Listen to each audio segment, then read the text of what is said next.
what on earth is going on here? Is there something in the water? This is the fourth such attack on the East Coast. Last Saturday in Miami, a naked man literally chewed off the face of another man. Police say they were forced to shoot him to death when he wouldn't stop his attack. Wednesday, a New Jersey man stabbed himself numerous times, then threw his own insides at police. And then word broke out about a brutal dismemberment in Montreal, a torso found in a suitcase, and a porn star accused of cutting up his victim and then consuming parts of the human corpse. Now, this latest outbreak in Baltimore, the college student who confessed to murdering and devouring his roommate's organs. This is trending very, very high right now on Google. And joining me right now, Andy Campbell, writer for the Huffington Post. Andy, the U.S. government has gotten involved. You spoke to the Centers for Disease Control. What are you hearing? The Center for Disease Control got back to me after the readership started talking about zombies. We brought our readership's question to the federal government, and they're saying no, there is no virus that can lead to zombie-like symptoms. And the reason is that some of these people have been described essentially as walking dead. In other words, they're on something that is making them so crazy acting that people are actually Googling the Z word, I'll call it. And so the CDC, the Centers for Disease Control, felt it necessary to issue a statement saying, no, there isn't this virus that is this plague that is making people behave in this way and, in effect, exhibiting what we know as cannibalism. Absolutely. And the readership, that's all they would talk about is zombies, zombies, zombies. So we decided to bring our readership's question to the federal government. And they were very happy to respond and say, no, there is no virus that we know of that makes people eat each other's faces or internal organs. It seems to be drugs in a lot of these cases, but they're saying no, they don't know about it. Were you shocked that the U.S. government actually responded?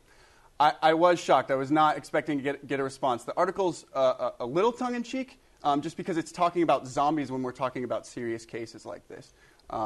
But, I mean, they responded very quickly. They were happy to do so.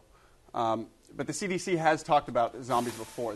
They've issued press releases about zombie prevention before. All right. Well, you mentioned perhaps the most important word, drugs. There is a connection here. The first of these attacks included the man, he's the Miami person. Let's just call him that. Now, this attack captured on surveillance cameras, a naked man named Rudy Eugene viciously tore into another man's face. Now the family and friends of the face eater are coming to his defense, believe it or not. Listen to this. Rudy Eugene is not no zombie or Miami zombie like they're saying. He was a human being, and that wasn't him. Sweet, loving gentleman. He loved God. He always read the Bible. I know my son.